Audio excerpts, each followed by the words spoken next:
Listen up, Slappies. That's right. The Last Outlaw. Double J, Jeff Jarrett here. That's right. That's J-E-double-F. J-A-R-R-E-double-T. That's Double J, Jeff Jarrett. The world's greatest singer, the world's greatest entertainer, and you absolutely know the world's greatest wrestler. And at this time, I'd like to welcome you, that's right, to the Kickin' Out podcast. And it's hosted by none other than three absolutely diehard AEW fans. That's right. It's Tanner Lee, it's Austin Shepard, and it's Paul Zartman. Folks, buckle up. It's going to be a hell of an episode. And oh, I've got one last thing to say. One on all you folks. Choke on that, you bunch of slap nuts.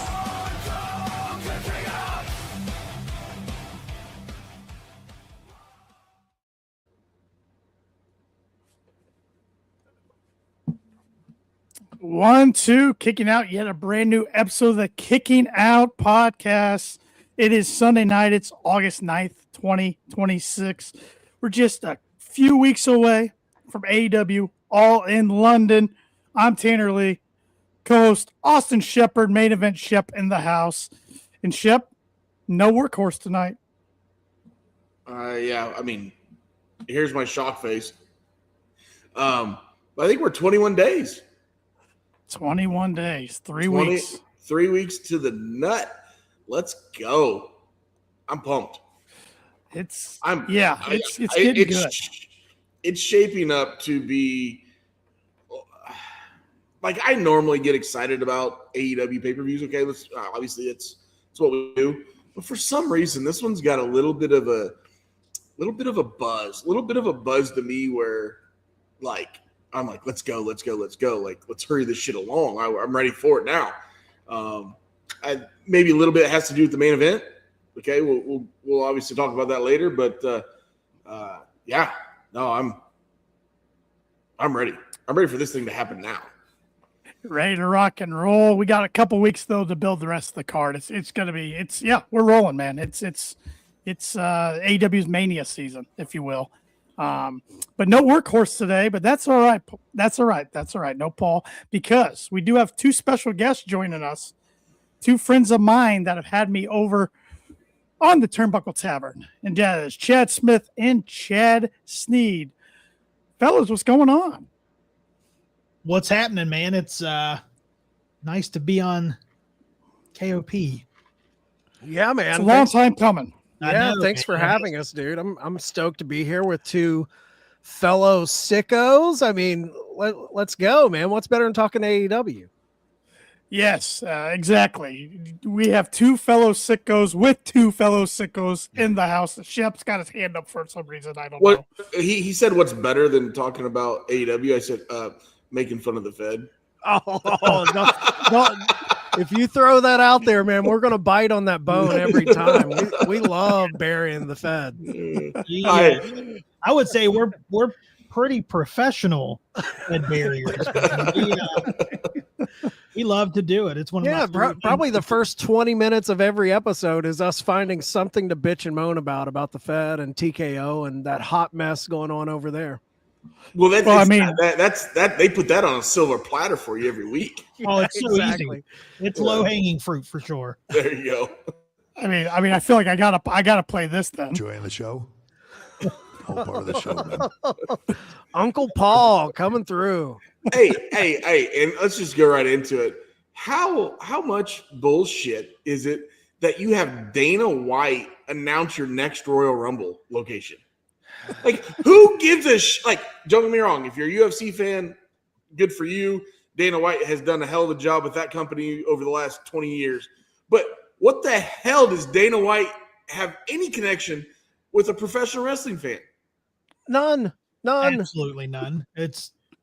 Well, I mean, it's like, dude, ever since, not to make this into a Bury the Fed podcast for you guys, but like everything they're doing lately with all the leaning on, and this is TKO in a nutshell, bringing in all of these celebrities. Like they had the boxer come out in the horrific Danhausen sing-along segment that was just next level atrocious. But all of the leaning on star power outside of the wrestling world, like I like wrestlers, man. I like my wrestlers. I don't like outsiders coming in and making a mockery of what we all love. 100% agree. Yeah, it makes me appreciate AEW that much more that we have this alternative out there that 100%.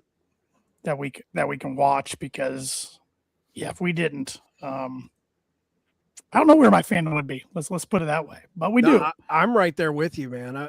I say it all the time. We say it on the show all the time. It's like, we grew up on WWE. We grew up on WCW. Like, we have a love for that from the golden era of Hogan and Ultimate Warrior and Rick Rude and all those guys throughout the Attitude Era. But my disdain for the Fed is, it's no longer the Fed that we love, man. TKO, it is not what we love. So thank God, because if this was all we had and we didn't have All Elite Wrestling to offer that alternative, I don't know if I'd be watching wrestling every week anymore. Yep.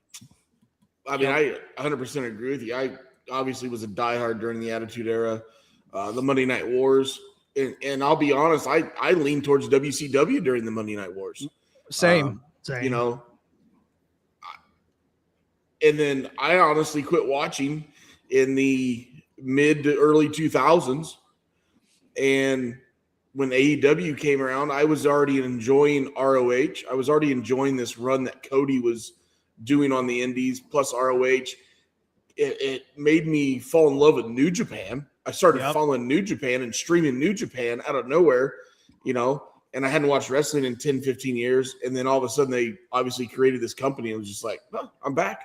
Oh, you know? yeah. I'll never forget because I was following Being the Elite, because I had a coworker who was real heavy in the Being the Elite.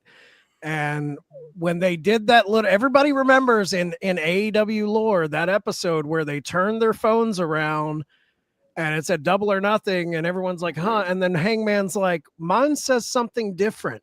And they flip around the AEW logo and it's like, let's go. Off to the races. Let's go.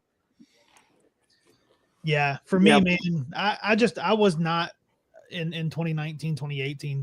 I just wasn't really watching a whole lot. I always kind of watched peripherally, but man, when I got tickets to Double or Nothing, I got excited again. And then going to Double or Nothing, like, I was back, and I knew at that point, man, it was going to be AEW or nothing for me. Yep, and that's why you guys are perfect guests tonight, right here on the pod, to chop up some AEW talk, and we got a lot of fun stuff to go over. Grand Slam was a heck of a dynamite Wednesday night, and we got a comment here on YouTube from one of our loyal viewers over in Hungary at KWYJIBO _ Mexican venue, and especially the crowd was sensational. Yeah, they earned a pay-per-view in my opinion. At some point. Absolutely. I mean, that crowd, I mean, the Mexican crowd is just next level. And anytime they go there, like ever since they started kind of going south of the border, it's always been a fire crowd. The energy is incredible. And the Arena Mexico vibe, I don't know if it's the steps coming in, but it always has a elevated special feeling for a Dynamite. One thing that so they had the show Tuesday night, which streamed on my AEW, that CMLL show. Yep. One thing I loved is they did not bring in the AEW stage for Wednesday night. They kept the traditional CMLL stage with the steps. So you bring the steps. I think that gave it even a more Mexico feel, because we didn't have our normal stage, which again, I enjoyed that. And Sneed, you brought it up on the show last week. That ring looked like a Mexico ring too, because that shit had no give. It looked hard as a rock. Dude, they taking bumps on there. When some of the bumps that they took, there's no way they didn't feel every single bit of that. Not a lot of back bumps going on during. I mean, they were picking and choosing their spots. Yeah, that's a good point you guys brought up. I mean, there's, of course, an apron spot's always an apron spot, right? The hardest part of the ring, but especially down there and then on that ring, a little cringy. It's like, hope he's okay. Yeah, man. But I mean, when you watch a regular Dynamite at a regular venue in the regular ring, like they're running around, they got some bounce to it. There ain't no bounce in that ring, man. no, No bounce. no, but we had a lot of talking points coming out of Wednesday night. I mean, the return of MJF, which I was figuring we were going to get a return at some point before All In. This was perfectly well done. Coming back, attacking Andrade after Andrade won his match, and then having the triple B. So he is not accepting that he lost to Kenny. I love that. And then declaring or getting himself in a match this upcoming Wednesday night, which we found out it's going to be a 3-way match with him and Nick Wayne and who's the third in that one? Who was the third? I don't know why it's slipping my mind. I'm blanking. That's why normally that's why we have Tanner to answer these. Speedball, right? Speedball. That's going to be a killer match. Yeah, it's going to be a great match. But so, this could be 2 years in a row. He's going to be in the number one contenders, if you want to call it, Battle Royale at All In. So I was trying to think. I couldn't remember what he did last year. And then I'm like, oh, yeah, he won that. And then he cashed it in against Hangman at Forbidden Door right after when they ran Forbidden Door over in England last year, since All In was in Texas. So, yeah. Yeah, I love the MJF. I love that he got his ring back, his Dynamite Diamond ring. That was cool. The belt thing is very intriguing for me. Like the fact that he brought Triple B out with him, because we've only seen that one other time, and that's when Mr. Phil, Pepsi Phil, brought the belt out and spray painted the X on it. So I'm wondering, like, are they kind of maybe rehashing what they plan to do with that whole storyline here of a champion saying they're the rightful champion? Because I don't think Phil got to see that through. Punk didn't get to really see that storyline through. And it's just intriguing. We've never really seen them lean into a guy bringing his own title out and claiming I'm the rightful champion. And it makes your mind go to, are we going to get an Ospreay MJF feud in the fall? Is that going to be kind of the full gear? My mind's always going like, where are we heading? What does this mean? Yep, I'm right there with you, Chad, because we've seen Ospreay and MJF feud, but it was for the international title and the American title for a month. That was called that. Thank God Tony decided not to actually keep that as a title because we have too many titles anyways. But we've never seen them in a feud for the world title. So I think you're onto something there. Unless Kenny's victorious at all, they always could do that to swerve us. I don't think so, but they could. I think the fans would revolt, dude. I think you're right. Everyone has been clamoring for an Ospreay world title run, and I do think they've waited. I haven't been against them not putting it on him. I think it's the right time, though. Right now is the time. He's in Wembley. We don't know. Have they announced where All In is next year? Not yet, because it looks like they're doing like an every other year thing if they're following the trend. So I don't know if you got to wait to coronate him at an All In like 2 years from now. I think fans are going to flip shit. Yeah, you don't want to wait too long, or you miss the target. And you're not going to have this scenario ever again where this is probably Kenny's last time he holds the title. Everybody loves Kenny, and with this feud, Kenny and Ospreay going into Wembley, you're not going to have that. But I will say, I do think, even though we all are picking Ospreay to win, I feel like any sicko out there tapped in, we know Ospreay's going to win. But I do think it is on Tony Khan to put as much doubt in our head over the next 3 weeks, where when we go in, there is that little voice in the back of our head, like, maybe he can do it.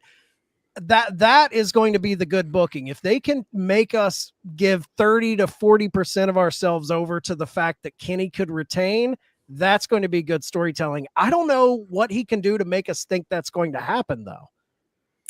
I know. Yep. Well, there's one thing I hope he doesn't do and turns it into a triple threat. Oh God, don't do that. Oh, yeah, no. don't do that. I think with Ugh. MJF kind of saying he's going for the battle royal, I think that eliminated that.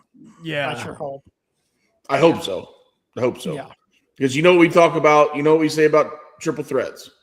Lazy booking. Lazy booking. it is. It almost never is the right move. I mean, every once in a blue moon, maybe you can pull one Right. out, but Right. And if you agree with us, KOP Nation, go to shopkop.com and buy that shirt. Yep. But I liked what you said, Chad, on your guys' flagship show. I was listening on Friday, and you said when MJF's on the show, not that Dynamite's bad necessarily when he's off of it, but when he's on the show, it just elevates it that much more. oh, 100%. I mean, to put all my chips on the table, he's my favorite guy. I mean, I love Ospreay, I love Omega, I love the entire main event scene, Hangman. But to me, there is, and I'm not just talking AEW, I think the best wrestler right now with everything, the mic, I think he's proven that his matches are incredible. I mean, the Iron Man against Bryan, he's countless matches. I think he's the best wrestler, the best total package wrestler in the game right now. And when he's out there, there is just, you can see it in the way the crowd reacts to him, man. Like, I know there's certain people that say the crowd want to cheer him. They do, but he does such a good job of consistently being the absolute biggest prick in pro wrestling to get those boos. He's must-see segment. You know, they have a lot of guys I tune into, and you're happy to see them on screen. But when MJF has a running storyline on week-to-week television, I don't think there's anything better. And I think I was watching Kayfabe Coffee on Thursday morning with JPJ, and there's nothing that makes me happier than a pissed off MJF promo. Yeah. There's nothing better. They're There's unbeatable. yeah, it was awesome. He was pulling out in this promo on Grand Slam. He was kind of pulling into his old bag of tricks for the hardcore fans when he leaned up on the rope. I was getting flashbacks of him calling Tony Khan a fucking mark when he's leaning over the ropes like that, spit and spittle flying out of his mouth. I'm like, this is the MJF we need to see heading into All In. Yep. 100%. 100%. I think him, and then we're going to have a lot of other intriguing guys in that battle royal. We know Andrade's number one in that battle royal. So, you know, Ciampa's trying to get in there. I mean, you're going to have tons of top talent in there that don't have matches on the card. So, yeah. You know, one thing I would like to see, because MJF's going for the number 2 spot. Right. And just one time, though, I would love to see them do it where he gets the number 2 spot and comes in there and just ends the match immediately. Yeah, they need to do that. They do. Pins at least Andrade, once. It. Yeah, it's kind of like, you know, we talk about it with the time limits. There needs to be a match where, like you said, Steve, where it ends with the first 2 guys. That way we know, hey, this is possible. We might not get the gauntlet aspect of it with different guys coming in. I don't know if it's this match that we would do that on, but they need to, in booking, let us know, like, hey, man, I think it puts an emphasis on getting the number 1 or number 2 spot, because right now we've had guys fight to get those first 2 spots, but we haven't seen them how important it is to get those spots. And I think until someone in the number 1 or number 2 spot wins before the third guy comes in, the importance of those spots, we don't fill it like we could if they would book the number 1 guy to just win the match outright. I think that's more of like a Dynamite situation. I'm not sure you'd do that on a big time pay-per-view, but still, yeah, it's a ballsy booking move. I agree. Those got to happen eventually. It has Yeah, to somewhere. yeah. That just for the intrigue and like, oh, I got to make sure I'm paying attention at the beginning and not going to, get a snack or whatever. Because more guys are gonna be coming in. Yeah, you got to pull the trigger Well, sometime. they did the same thing with Darby when he beat MJF for the world title in Dynamite. True. I thought that was just an important way for Tony Khan to be like, hey, sometimes the world title will be changed on a Dynamite, so you have to watch every week. Yep. And when we've seen that more across all professional wrestling, I'd say this year than we have in the last 5 years or so. Big title changes on regular TV and not just pay-per-views. So Although that it might cut an hour out of the pay-per-view. We go from 5 hours to 4. That's very true. That's very You're true. right. Yeah. Well, heck, with this one starting at 1, Tony might stretch his bad boy to 6 hours, still get done at 7. So I mean, look, we can start it at 1 o'clock. He's not going to end it it's going to end at the same time it always does. Midnight every time. Yeah, we're running a 12-hour show. Let's go. Yeah. Oh man, but we were talking about Andrade a little bit, and I was listening to your guys' show again the other day, and you were talking about Andrade, and it got me thinking back to when he showed up in AEW for I'll say second time, because then he had a pause and then he came back for a third time. I wasn't excited about it. I'm like, here we go again. Same. He didn't play ball the first time he was here. Why is Tony resigning him? I'm glad to sit here and eat crow. He's probably my favorite thing on the show week in and week out. I think, man, right now, I mean, we've said it. Number one, I think it's the best work he's ever done in his career. And that's even including his NXT run, which I thought was fire. But we've never seen a more charismatic guy. And it just looks like he's having fun. It doesn't look like there's any pressure. I don't know if it's where him and Charlotte got divorced and he feels like a free man, because he's trotting out a lot of hot ladies with him now, almost like as a little dig at Charlotte. But man, I'm loving what he's doing. We had to suffer through that Hardy Family Office shit that he did. God. It was so bad. And it seems like a man who knows, hey, this is the last stop before I'm just a part of the roster on CMLL. If I want to be on an American weekly televised wrestling, this is the last stop.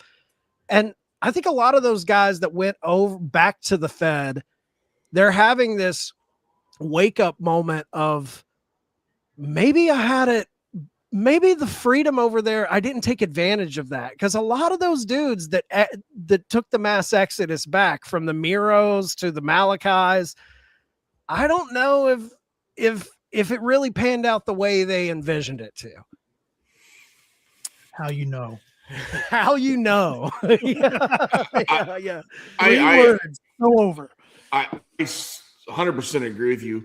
His NXT run, especially that one main event he had with Johnny Gargano, was dude, absolute fire. Yep. Speaking of doing nothing. Yeah, exactly. There you go.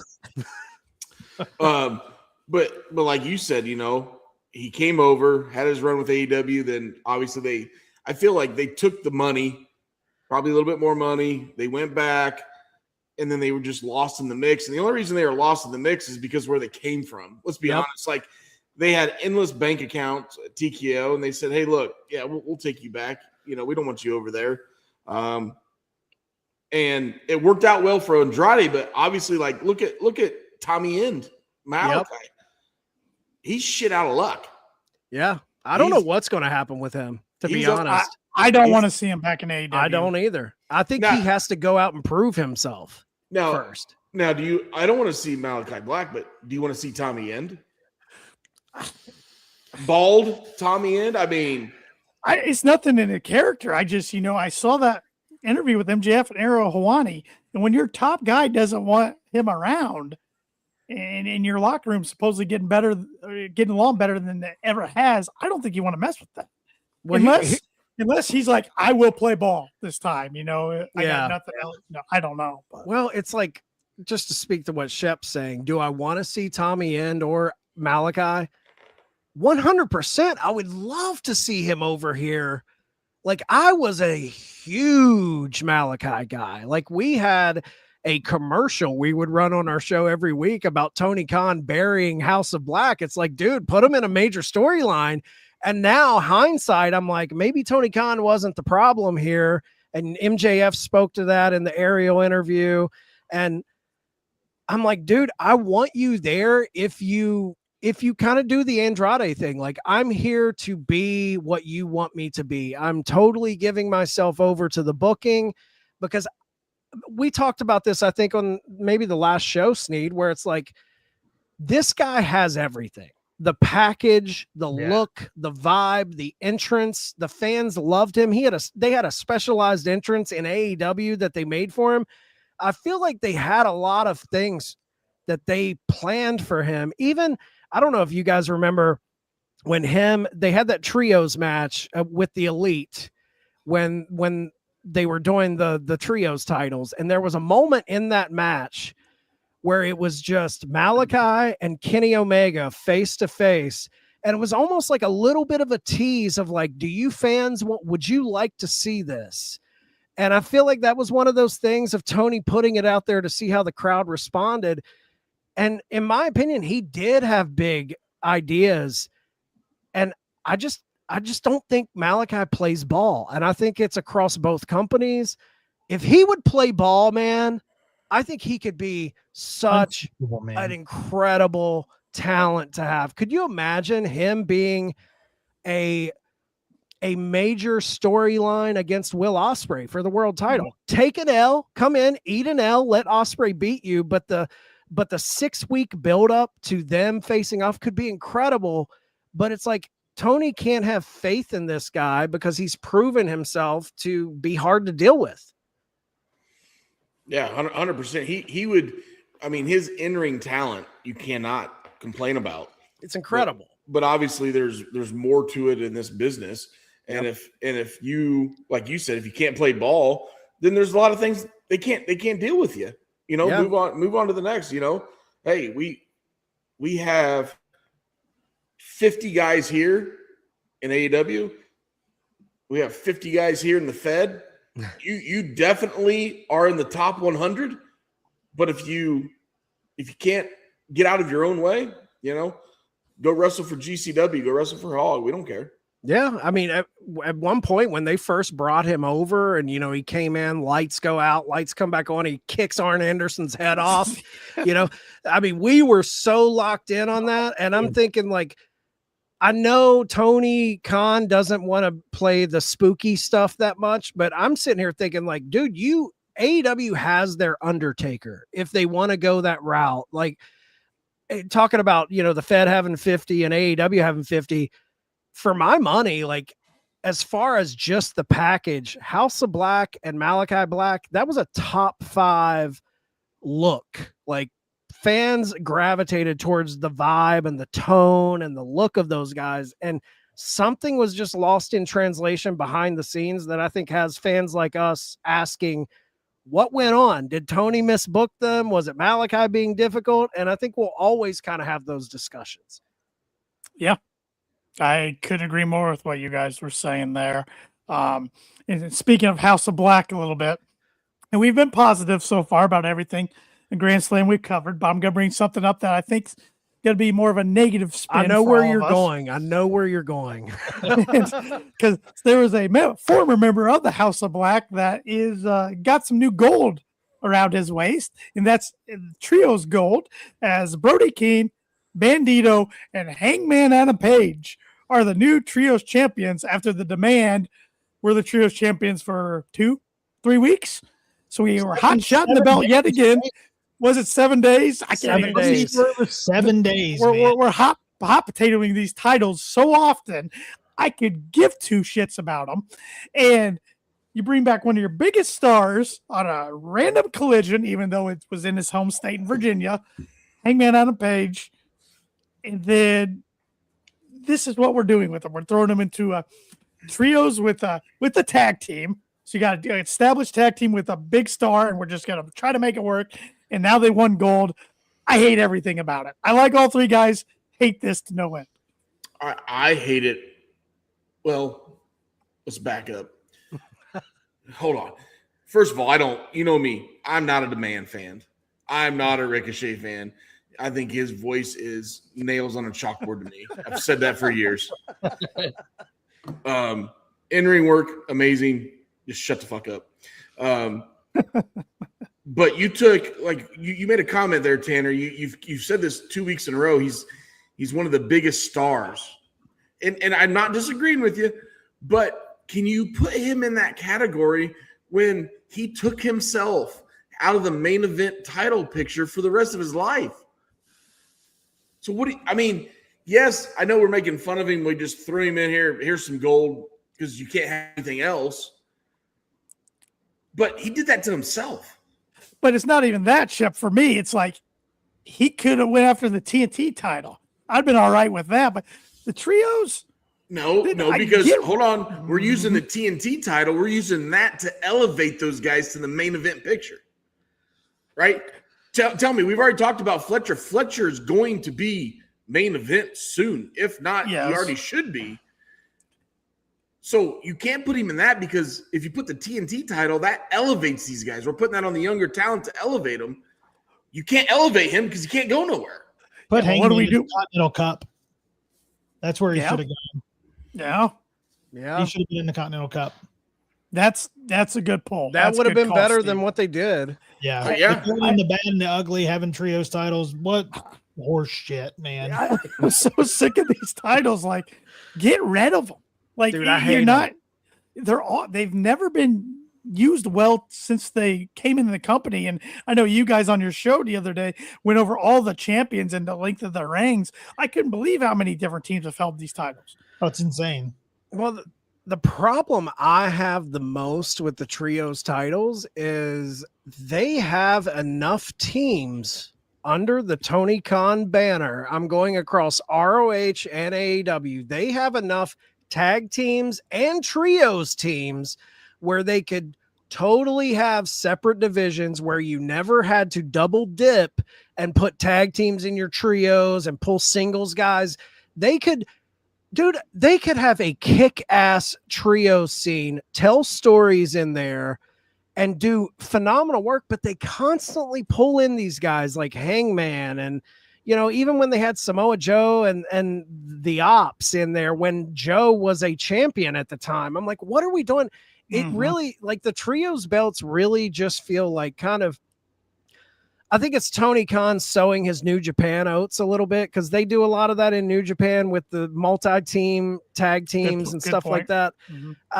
And it just seems like accoutrement, it's an accessory to another story. So, you can, he also is in the trios champions. My biggest issue, and you hit the nail on the head, Tanner, when you laid this all out, you bring back a guy who was in a major storyline. He is the guy a year ago who toppled the reign of the Death Riders when we were all wondering, is the belt going to be in the briefcase? He had that. And then prior to that, he had that epic feud with Swerve. And then he goes away, and we talk about this all the time on the show, where in wrestling, you have very little chances to have great returns of your top guys because, it either has to be an injury or something where they're out for a substantial amount of time, and you can utilize that return as a good story pop, where fans are like, holy shit, he's back.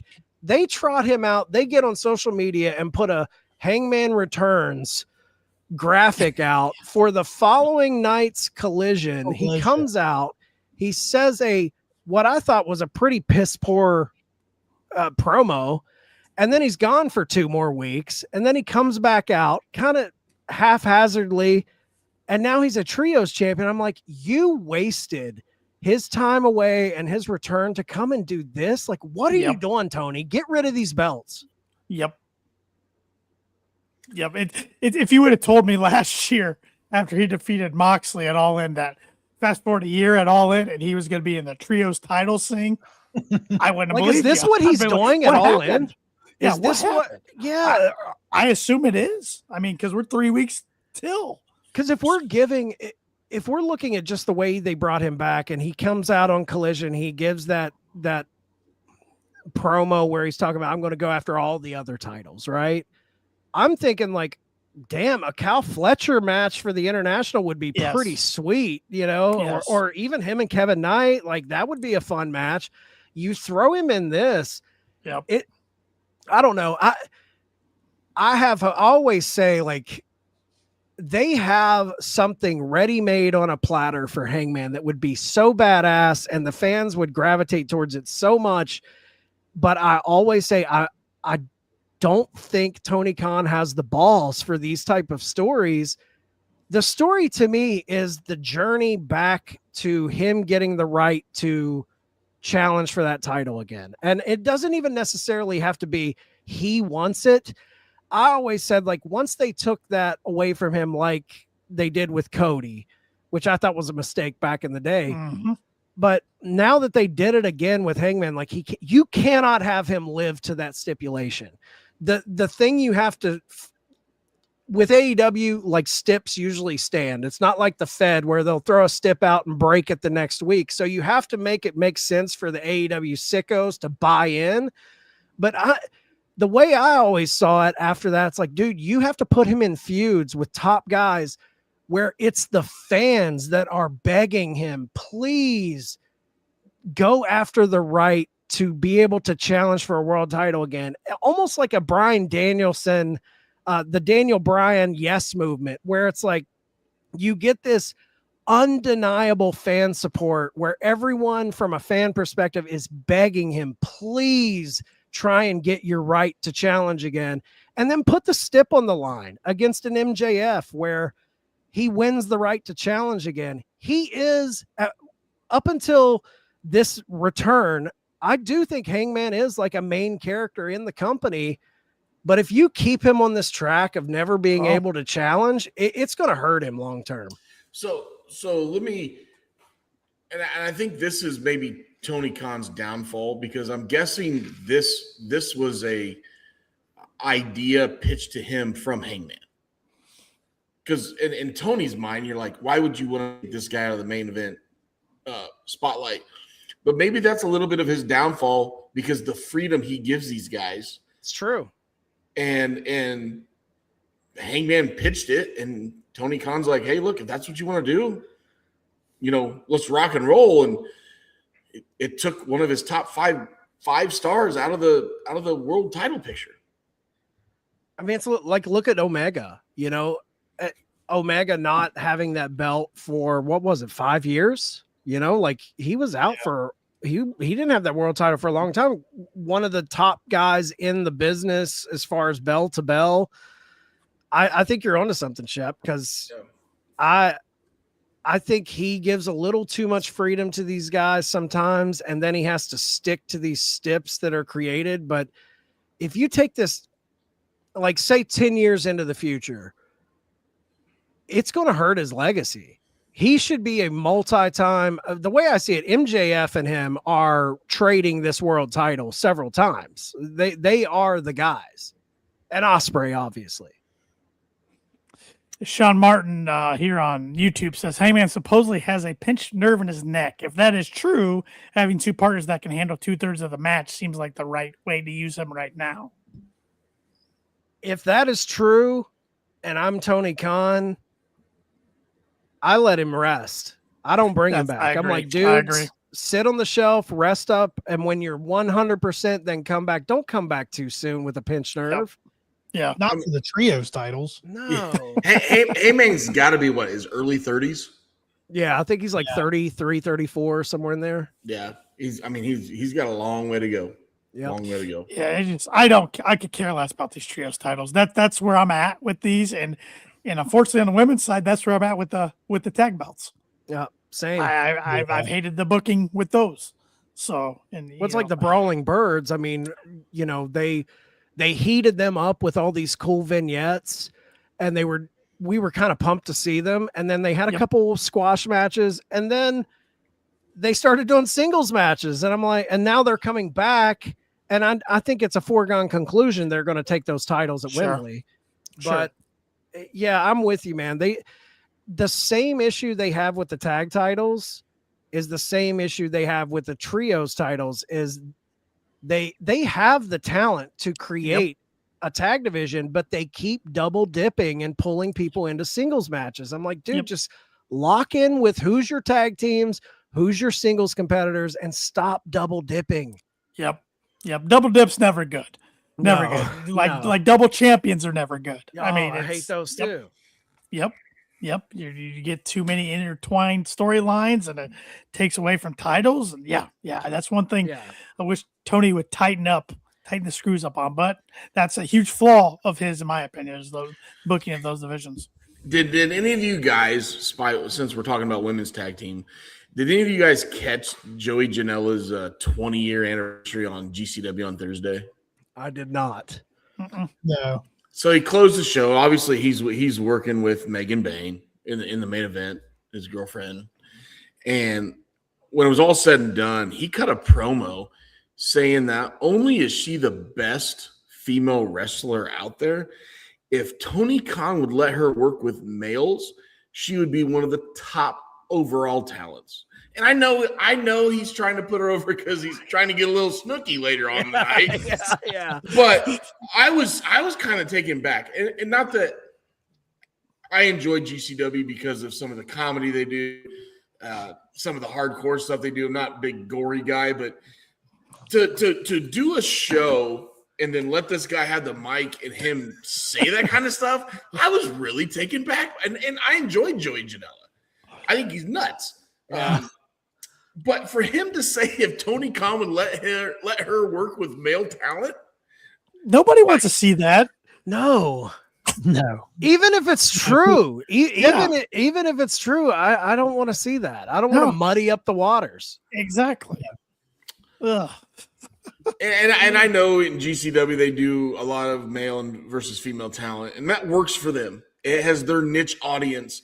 You know, the niche dumbasses that it might pay $4.99 for a pay-per-view because they're bored on Thursday night, right here. But I don't know. I was really taken back by when he said that. Like, because that's just him putting over his girl, I think. Yeah, He was passionate about it. He was doing it, and I'm like, okay, A, he's really passionate, or B, he's trying to get a little snooky later. I don't know.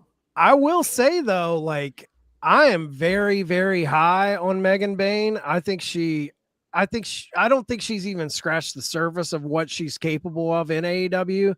I loved the fact that Tony Khan put her in a main event spot with, not main event, but like world title storyline with Tony Storm at the height of her run.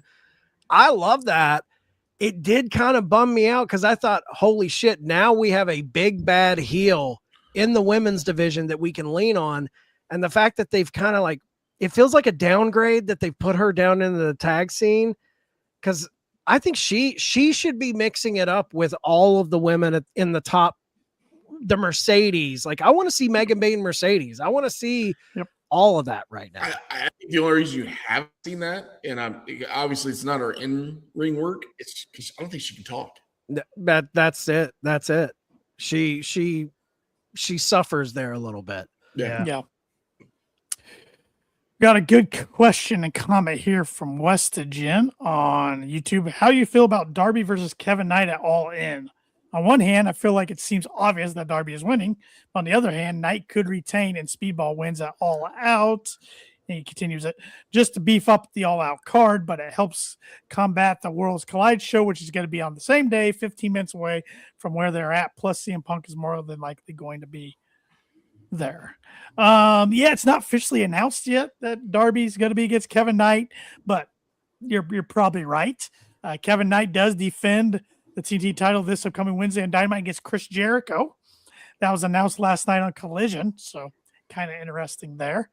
How do you guys feel about what he was asking there? Well, I feel like so Darby made the call out for the All In match. He wants it to be Falls Count Anywhere at All In, right? Was that right? Yeah. Okay.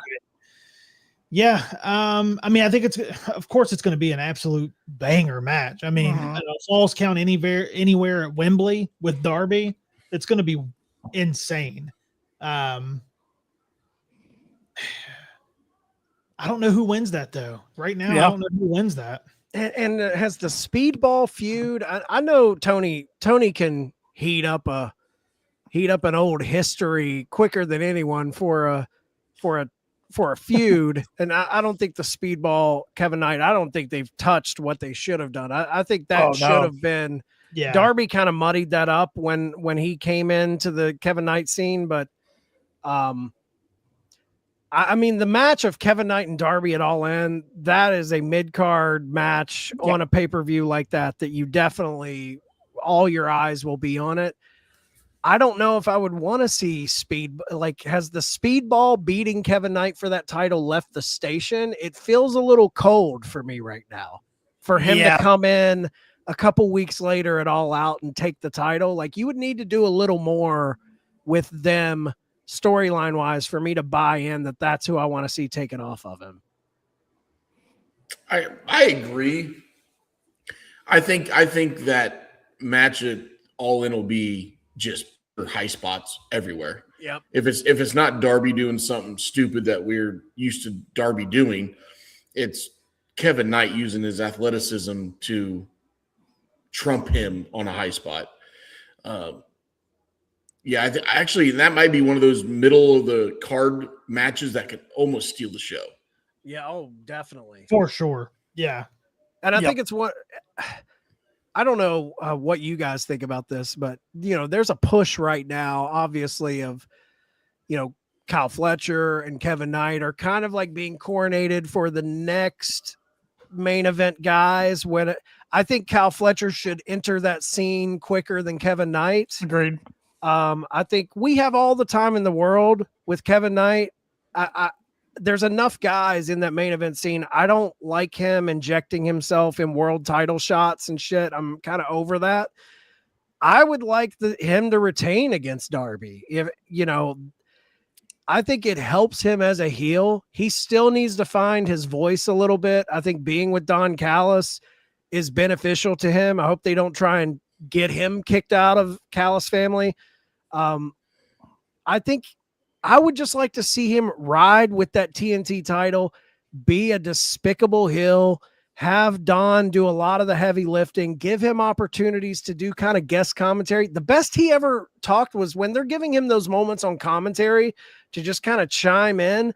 He's finding his voice. He'll get better. Let him be the guy that the fans want to see get beat.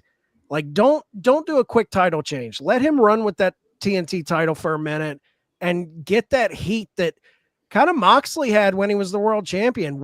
I feel like fans got to a point, it's like, somebody please beat this guy.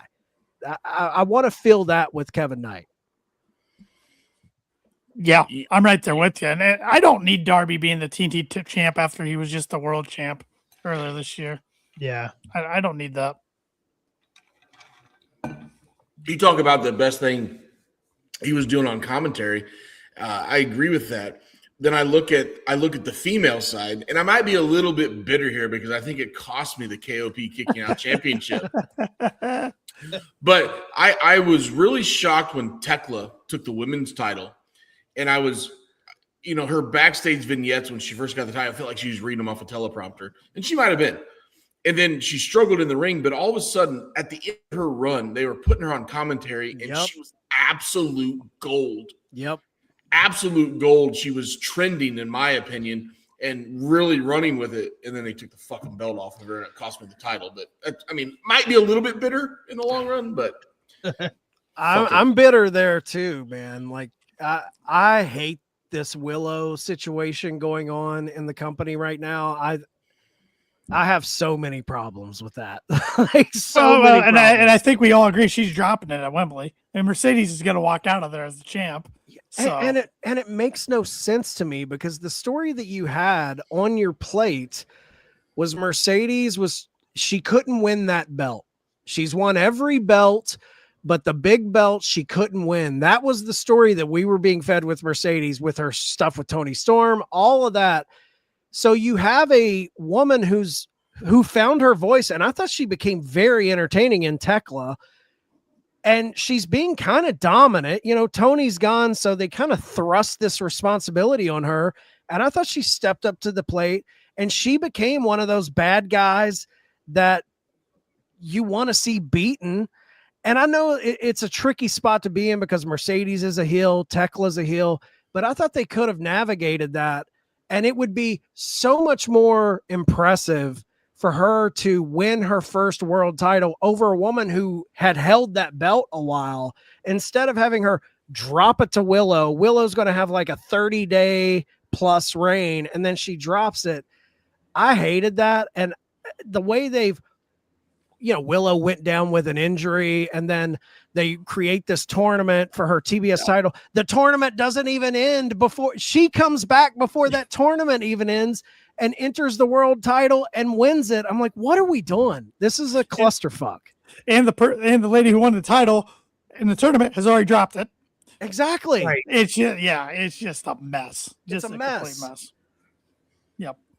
The women's division, I am a huge Tony Storm mark, so Me maybe too. I'm a little bitter from that, her being gone on the shelf, but I think they've been suffering because not only she stepped away, and then Mercedes was gone for a minute, and they were struggling, dude. It was bad. Nobody stepped up besides Tekla. In my opinion, nobody else stepped up Yeah. in their absence. So is it? I don't know if this girl can hold the candle to like what a Tony Storm could do in the ring. Is it time to reach out and bring back the DMD? I've been waiting for that.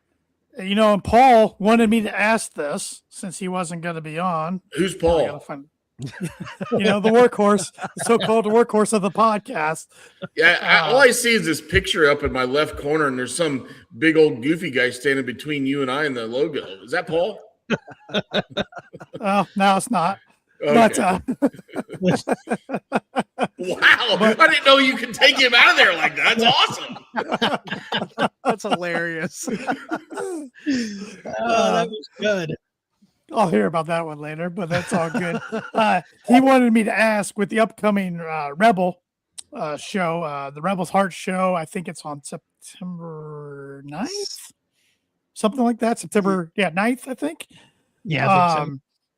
He expects Britt to be there. So he said, will we see Britt Baker on that show? Or maybe not part of a match, part of the show. He wanted us to discuss what we think about that. I know Britt's really close with Rebel, and she's been in a lot of the videos with the Ice Bucket Challenge. And yes, Tanner, my shirt's on the way. I will do that. I'm waiting for the shirt to get here first. Hey, I nominate all three of you guys, so We addressed it on there. We're gonna we got to do it. We got to do it. it's all I'm good. I'm doing mine in a thong. Oh Jesus! I think mine's just gonna be mosaiced out. So probably just, take that for what I don't know. Yeah, take it for what you will. But I think she will be on that show just because her and Rebel are that close, and if whatever's going on with her and her contract and whatever, I think they will all put that aside and she'll be on that show. But I think she's ready for a return. So what better place than 2 weeks before that show? Just show up in Wembley. That's what I was going to say. I think it's a mistake if, as much as like the Rebel situation, like she has to be there and it's a big moment for her to come back.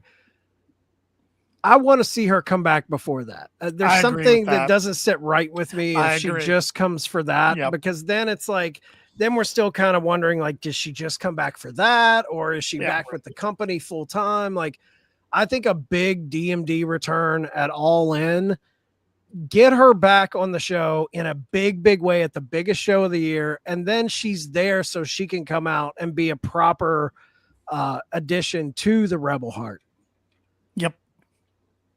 Yep. If she doesn't show up at all the next few weeks surrounding that show, I don't think we ever see her in AEW again. Now, if she's not at the Rebel Heart show, she's done. Yeah, for sure.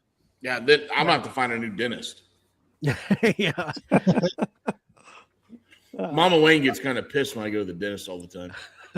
I'm sure she does. At least you got your steps on the right track. He should be the next ROH champion. He would be if I had the pencil. So We've been talking a lot yeah, around the dinner table. You know, we have dinner every night. Uh-huh. 5 o'clock dinner. there you go. Oh, you're one of the early eaters, huh? 5 o'clock. I'm old. Yeah, you are old. That's true. That's true. The Continental Cup, we saw it kick off last night on Collision. Two of the outcomes I think were pretty predictable, and Cesaro winning and Orange Cassidy winning. The third, which they made event of the show, which I was glad to see, Eddie Kingston, Jake Doyle, that was kind of a toss-up, I thought, going into the match. And we saw Eddie Kingston come out victorious in his first match on AEW in quite some time. A lot of the IWC did not like that result. What did you guys think? Fuck the IWC. I hate the IWC. I'm an Eddie Kingston fan. You know that. Going into this match, I was like, shit, I don't want to see Eddie Kingston take an L on national television, but he pulled it out, and I loved it. Eddie Kingston is a hidden treasure in my opinion. So the more I see him on Collision, Dynamite, whatever, the more I'm going to enjoy the show. So I love that win over Jack Doyle. Jack Doyle, Jake, great. Jack, fuck, it's all same thing. I enjoy him. Jake something, right? Yeah, there you go. I enjoy him. He's a hell of an in-ring talent. He's a big son of a buck. But I thought he took Eddie Kingston to the limit, and Eddie Kingston won. And I thoroughly, it's really hard for me to say I enjoyed something on Collision. I thought Collision was very solid last night. Yeah. Honest to God, I thought it was because that's really hard to follow what you saw on Wednesday night. Yeah. It's really hard to follow, and then you had a really entertaining Collision. Yeah, and that's a lot coming for me. But yeah, obviously I marked out Freddie Kingston and enjoy him. Well, it helps when they do Collision actually live, and they do it somewhere where they don't tape Dynamite. Like it was in Colorado Springs last night. This is your one show. That really helps with the crowd. Collisions are so much better when they're their own independent show, when it's live and it's only Collision. Yep. When you're recording 2 hours of Dynamite, an hour of Ring of Honor, and then you do 2 hours or whatever of Collision after, dude, it's just a marathon. And the crowd, you feel it in the crowd. Like when they tape Collision after Dynamite, you feel it in the crowd. There's no energy. And Shep Paul and I will experience that next month in Fishers, Indiana. They're doing Dynamite live and then Collision taped right after. So it's going to be a long night. I might be drunk by the time Collision's over. I will be drunk. Might? I was going to say might. See, we have an independent Collision coming here. It's just a live Collision in so the crowd will be hot. I love that. It'll be hot. Yeah. And one thing I've enjoyed about Collision, and I didn't think I needed this. Paul White's been a nice addition to the commentary team. 100%. I've enjoyed Paul White a lot. Yeah, I was pumped last night when I saw it was Paul, Nigel, and Tony. Like, that's a great trio. Great Nigel's dude, dude, he's so good. He's so good. Yeah. He's so good. AEW has an abundance of riches when it comes to commentators. 100%. All of their iterations, even when they pull in Ian Riccaboni, he's solid too. Yep. I mean, that's speaking to the Eddie Kingston, Jake Doyle situation. I think in our Picks League, Sneed had Jake Doyle in there, and I thought it was the closest one of the three matches, but I will say I thought they would give it to Eddie just because Eddie's history with the Cup, the Continental. That's where I was like, there's a little history there. He was the guy who held, what did he hold, like 3 titles when he won it the first time? Yeah, the New Japan World, the ROH World title, and then the Continental title. Yeah. So I kind of thought they would like give a little slice of history there. I will say though, dude, when him, Ortiz, and Mance Warner have doing trios stuff, I've been digging that. That speaks to the whole trios thing. It's like, dude, you have teams that I would totally get behind having those belts and tell stories independent of all your other titles. Because I really like the combo of Ortiz, Eddie as a tag team. And then they throw Mance Warner in the mix. Huge fan of the Southern Psychopath, Mance Warner. He's nuts. Love that guy. Yeah. And I love how they're using his wife too. Yeah. It's starting to get in the mix a little Yep. bit in Yep. ROH. So that's fun.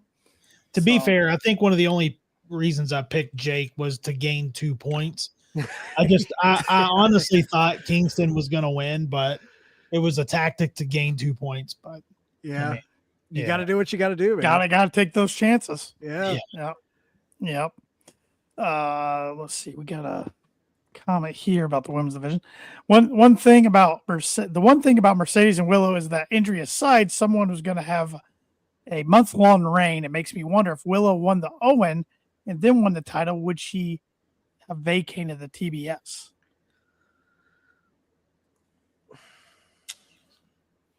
Yeah, there's a lot of shenanigans there where me and Snead aren't fully bought in that she was totally injured there. I think there was a little bit of booking. They had to do a couple things to get out of a problem, like he mentioned in the comment. Like that would have been an issue if she just held the title and went into a world title situation. Wasn't it a shoulder injury? Shoulder injury? Yeah. Yeah. And she's gone, 3.5, 4 weeks, and then she's back. Yeah. I mean, if you're going to hurt your shoulder, you either tear your rotator cuff, which you're out 6 months, or you do the Brie Bella where you break your clavicle or whatever the hell it was, and you're out for a year. So Yeah. other than that, that's your shoulder. yeah, the timetable on Dr. that was Shep. just a little bit fishy to me, man. To be back, to vacate a title and then have a tournament and be back before the tournament's over. And there's the whole thing of like she drops this title and she comes back so quick and she doesn't even want to sniff the title that she had to give up when she comes back. It just seemed like a booking tactic to throw her into the world title picture because they lacked main event women at the time. Yeah. I don't know. It's definitely sounds fishy to me as well. Yeah, I think there's a lot of things behind the scenes that we don't know about that had implications on Redemption. Yep. And that's why it was a fine pay-per-view, but that's why the build was a little wonky. I think there was a lot of other plans that got shifted. So that's another thing, speaking to what Shep said earlier when he said Tony Khan gives talent a little more freedom. And I think this is a little different because if you believe the reports, MJF was a little banged up and MJF came to Tony and was like, let's have me drop it a beach break. I mean, he allowed him, and I think it's smart. Like you didn't want him to go banged up and then he misses All In. But at the same time, like I think it was pretty understood Kenny was going to take that title at Redemption, and something happened and it threw a wrench. And I think that's why Hangman came back at Collision. I think a lot of that was, I mean, imagine Redemption if Kenny wins the title in Montreal, Hangman comes out at the end of that. We're looking at a whole different landscape, and a lot of the things we're bitching and moaning about are off the table. So I think the Redemption booking of how that went down, I think we're looking at a totally different pay-per-view if MJF wrestled at Redemption. You're right. You're probably right. Absolutely. Yep. But the build all in is going to be fun. I mean, we got 3 more weeks, and we knew the card looks great so far. I mean, we got a dream tag match, KOP and Cage versus the Bucks. We got Ospreay, Omega. We got Willow, Mercedes. We're probably going to have Kevin Knight and Darby, assuming Jericho doesn't take the title off Kevin Knight, but that would be a shocker. Am I forgetting any other matches that are official? We got the Battle Royal. Am I forgetting anything else that's official? Are we going to get MJF, and are you talking about MJF, Andrade, and the Gauntlet?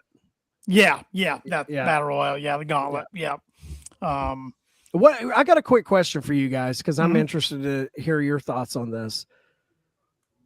Daybreak, New Day, whatever you want to call them in AEW. We talk about this all the time on our show. So right now we've got Cage and KOP, and we've got the Young Bucks, which is a dream match in and of itself. Mhm. Do you think there is a world where somehow, some way, Daybreak finds themselves in that match?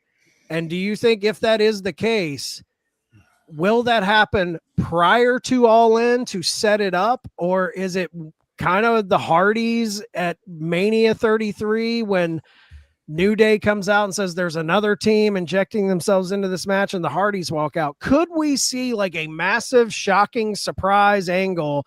And could it even work for Daybreak, if that's their name, coming out at All In and making that a triple threat? Is that possible? If it's going to be a triple threat and it's going to be a TLC match, there's only one tag team that makes sense, and that's FTR. And I know I'm an FTR mark.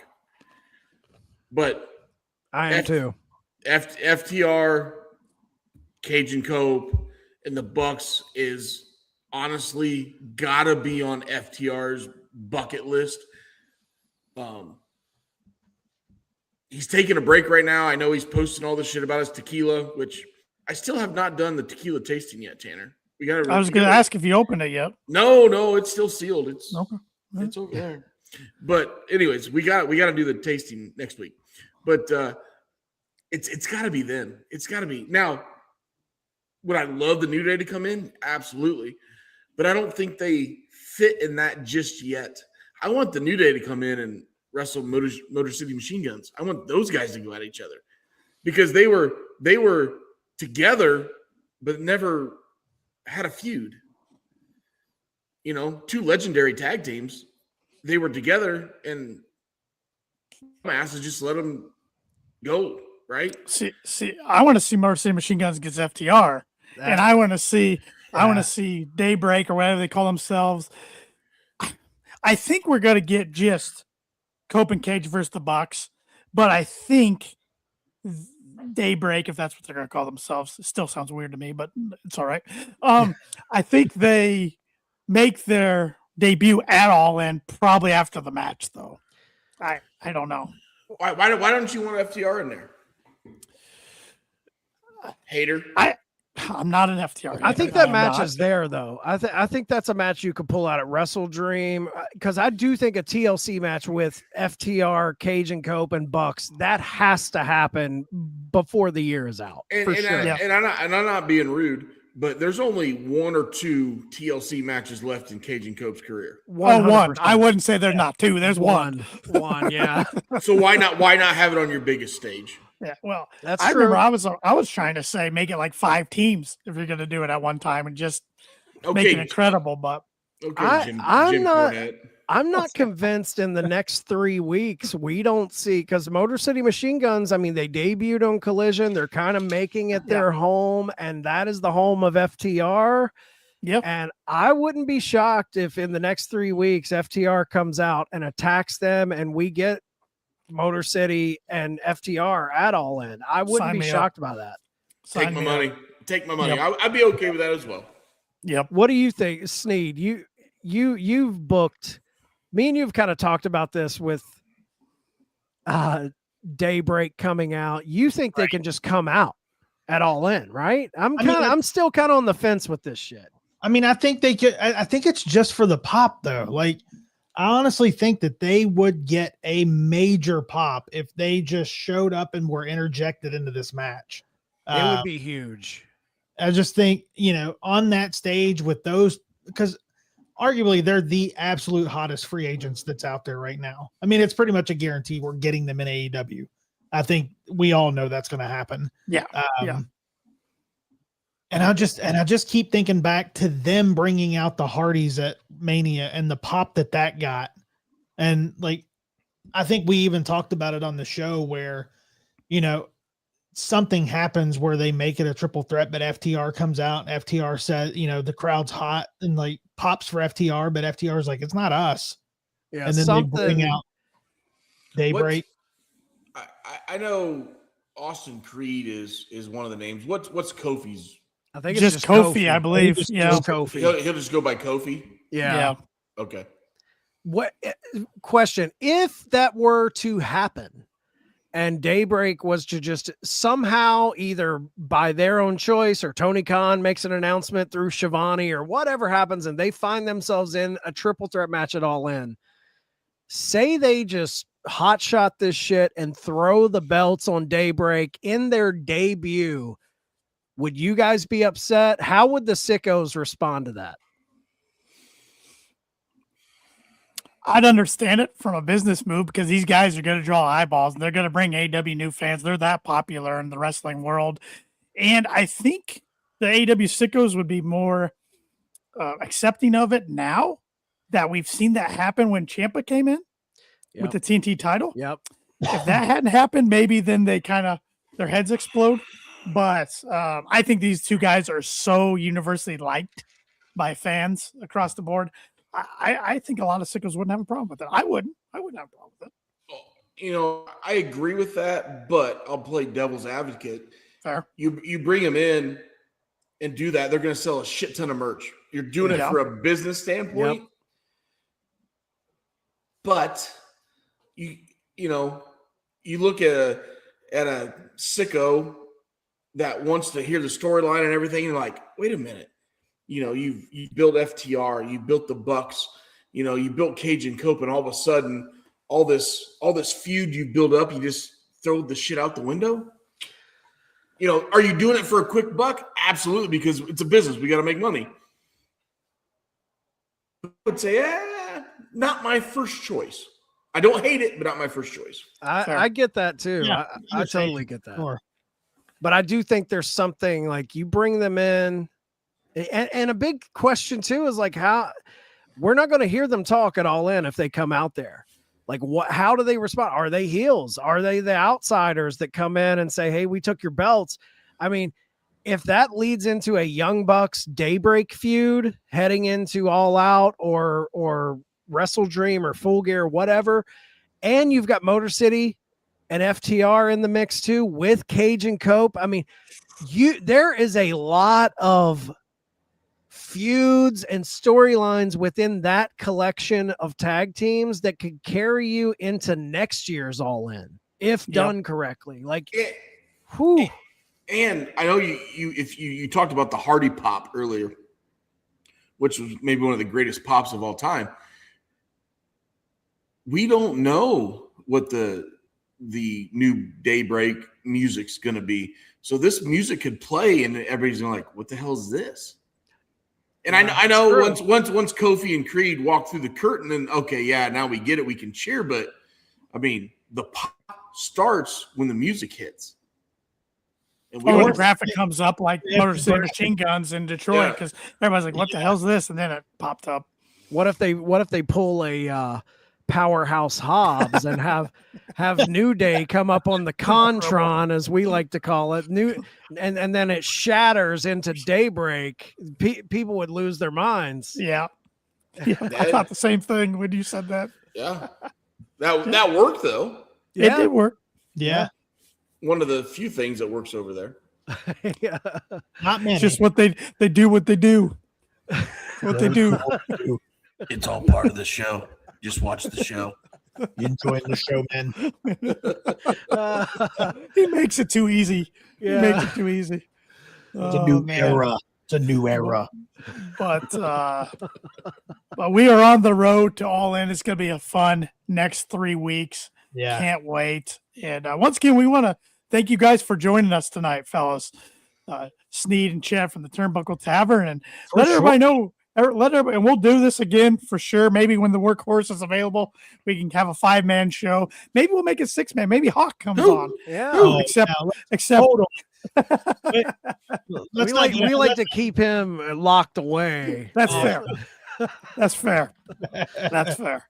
But thanks for having us, man.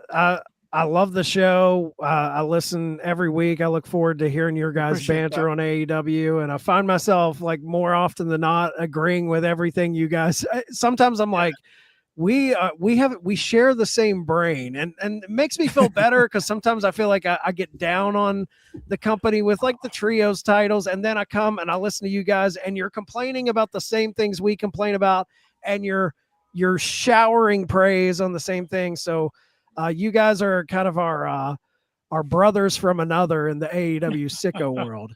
Love that. Love that. And tell everybody where they can find you guys. Yeah, man, you can head over.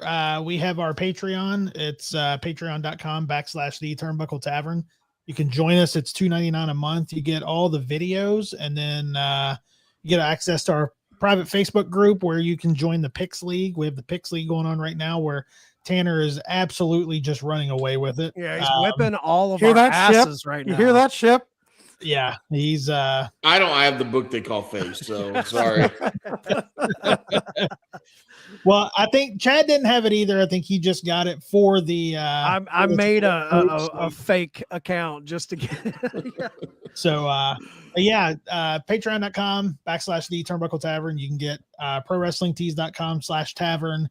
And then Apple and Spotify, you can find us. We have us. We do have a couple of other shows. Ace is holding it down with Wrestling Tonight. And then we have J Bugs and Marco doing our Fed work over there with Raw Down. So, yeah, they talk all the Fed, so we don't have to. I don't think anyone would want to listen to us talk about the Fed for 2 hours. But yeah, Apple and Spotify. If you want to just be cheap like I am and not shell out any money, we're on Apple and Spotify. We drop the flagship every Thursday, and we talk all AEW. So if you guys are AEW marks, and I'm sure you are, if you're listening to KOP, check us out if you have a free minute.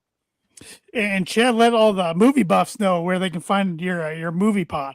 Yeah, me and Hawk have a movie podcast called Broken VCR. We talk one movie a week. A lot of old stuff. We're super nerds with that stuff. So if you like movies and you want to hear two assholes just kind of bitch and moan and and talk about old movies, check it out. Broken VCR, Apple, Spotify.